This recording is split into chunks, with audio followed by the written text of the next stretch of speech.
We're going to go and do some set 2 problems here for lesson number 2. We're not going to do them all. I may just verbally speak about some of these problems to give you a better understanding of what they're looking for. In problem number 4, it says write the coordinates of each of the 7 points in this graph, including the origin that is named with the letter. So we need to put the points, write them down. If we did the first one, letter A, okay, that's a smaller, let's go and get with the thicker, let's change this up, go with a thicker marker. We're going to label A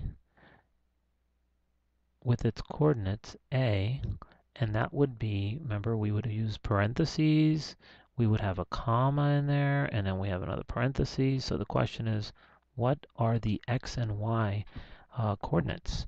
And for letter A, I would see we move over 1 to the right and up 10. So we move 1 to the right and up 10 up the vertical y-axis. So the answer for A would be 110. And you simply need to do the same thing for all of them, and it says including the origin, okay? So that's how we would do A, B, C, D, E, and F. Now let's just jump over and remove this. We're going to jump over to number 5. It says on graph paper, draw a separate pair of axes extending 8 units in each direction from the origin for each part of this exercise. So if I were to do that, it says 8 units. We have our graph paper here. I would just write 0, and then 8 units would be 1, 2, 3, 4, 5, 6, oops, sorry, 7, and 8.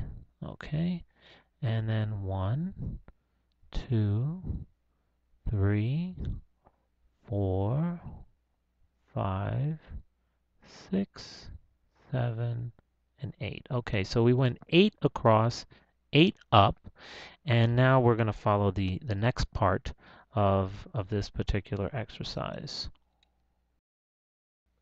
Now, it says here, connect the points with straight line segments in order to in the order given to form a geometric figure. So it says we're supposed to have a right triangle, and we're going to start at point 2, 1. So we will go up. I'm going to need my black marker. In fact, I'm going to need a black marker, and eventually I'm going to need to use a line. Oh, sorry. I'm going to use our line function so we can draw these nice and straight. Let's see. We're going to go 2 across and 1 up. So that's our first point. Okay, our next point is going to be 2 and 7. So now we're up here. Okay, we went over 2, that's along the x-axis, up 7 along the y-axis. Then we go, let's see, 6 and 1. Now notice we're always moving from the origin. We're not saying take these points from the point given. In other words, I didn't go 2, 1, and then 2, 7. I'm just going always from the very beginning. Each point has its own address or own coordinate. Okay, so we now have these points, and we're going to draw the geometric figure as they said. So let me go ahead and just grab my line maker, and it said to follow in that direction. So we go from 2, 1 to 2, 7. So we're going to draw this line straight up, and then from 2, 7, we're going to go to, oops, sorry, I'm supposed to leave that there, right?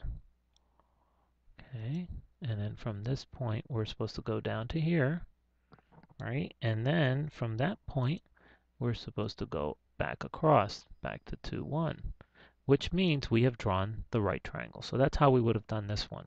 The next one gives you a whole nother set of coordinates, and they say it's a trapezoid. If you don't know what a trapezoid is, well, you're going to know what it is if you do it right. Okay, so that is number 5. Let's move over to number 6. A certain function is represented by this table of numbers. Okay, so let's go ahead and get rid of these for now. And it says we have a table here, x and y table. And what is the formula for this function? And begin your formula with y. So here again, we're challenged to think, how could we draw a formula for this? And remember, we're supposed to think of the correlation of the first one and see how that might be written. And we're going to say, for instance, y is equal to, and we know the y is the second row. So in case of 2, in relationship to 1, I could simply say x plus 1, right? I could say x plus 1 because x is 1. When I add 1, I get 2. And if we look at our table, 1 plus 1 is equal to 2. So that would work, right? But what happens when we go to the second one? When we put in 2 as an x value, we see that we get 3. So apparently this is not the formula. So we're going to get rid of that formula and look at the correlation between the first and the second. I would say, well, I can see that y is actually twice x. So I could write 2 times x is equal to y. And when I write 2 times x equal to y, it works for the first one. 2 times 1, right? I would write 2 times 1. That would work because that's going to equal to 2. So that would be what I want. What about 2 times 2? Well, that's equal to 4, so that works for the second one. And if we look, well, it works for all of them because the y value is always double the x value. So it's simply 2x. Y is equal to 2x. So we solved the formula. We now have our formula. Okay, y is equal to 2x. Now, if we look at letter C, how many points are included in the table?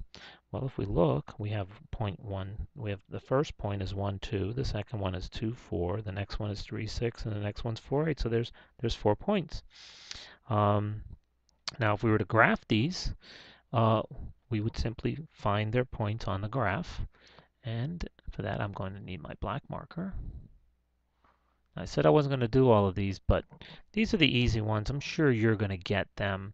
But for the sake of doing the whole problem together, I'll just go ahead and finish what we're doing here. 1 and 2. So we have 1 and 2. That would be our first point. Our second point is 2, 4. Okay. Then we have 3 and 6. And then we have 4 and 8. Okay. So I guess that's why we needed 8 units. Well, actually, that was the one before, but I guess it worked out for this one. So we have now graphed the function by drawing a pair of axes and plotting these points. Now, what do you notice about these points? Well, what I notice is that they're a straight line, and they're kind of going up at a certain angle, and they seem like to be in a straight line. If we just draw that line, maybe I should use a different color and a different thickness, just so we can see the points. You didn't have to necessarily draw it, but I'm going to go ahead and draw it just so you can see how they form a perfectly straight line going through. Okay, I'm kind of covering those points more than I wanted, but nonetheless, that is the graph of the function were the points, not necessarily the line itself, but I just wanted to show you that line, that they were perfectly in line. So, okay. Now, let's turn over to number 7. A certain function has the graph shown in figure 1. So we're looking at figure 1. Let me just get rid of this so it won't distract you. And we're just looking at figure 1 that's in the book. There's figure 1 and figure 2. And we have a certain figure as shown, has the graph shown in, and we're now to copy and complete the following table for this function. So if we look at the x and y values, we see the first one is 0, 4. They've already done that for us. If we go from 0 up to 4, we can see that that's the first point. The next point is over 1. What is the y value? Well, you need to write that in. That would have been 5. The second value, or the third value, moves over to 2 and goes up to 6. So the answer would be 6. When you do 3, you would move over 1, 2, 3, and go all the way up, and that would be 7.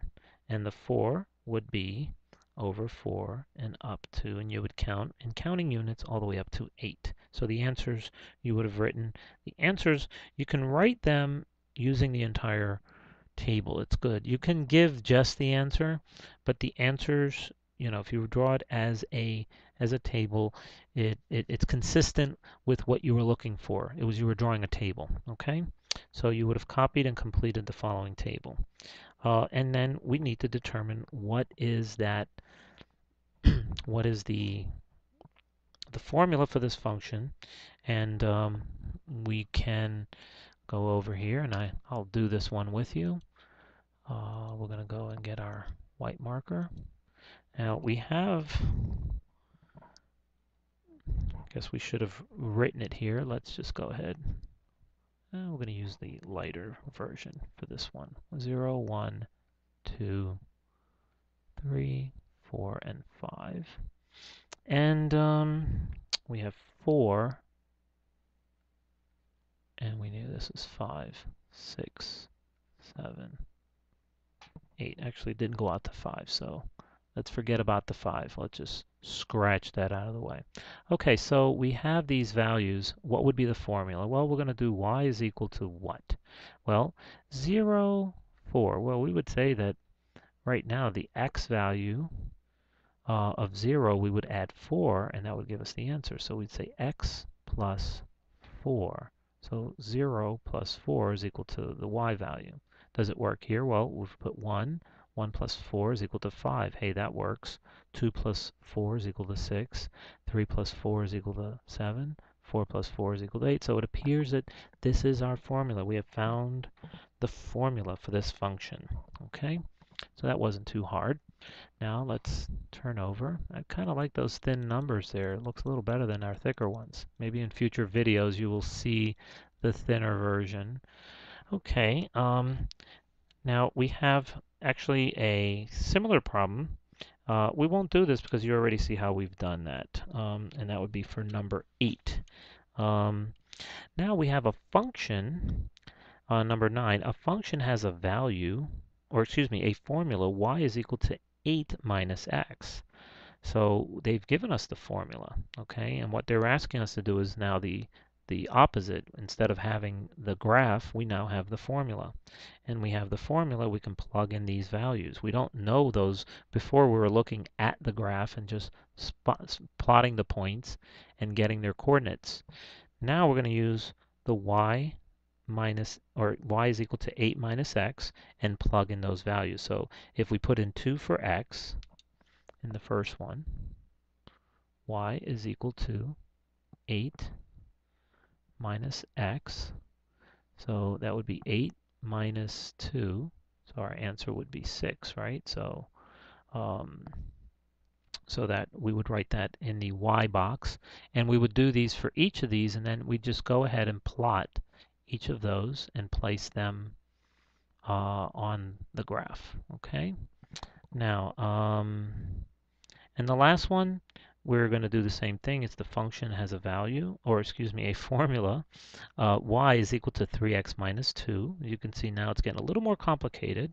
We're multiplying the x by 3, and then we're subtracting 2. And again, we're just going to go in and fill in the information. We're going to substitute the x value to determine what the y value is. Okay, in this case, we would have y is equal to 3x minus 2.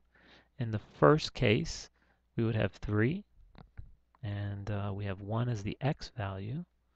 So what would that be? Well, that would be 3 minus 2, and that answer would be 1. So the answer y is equal to 1. Okay, we would put that in the box. We could have placed that over here.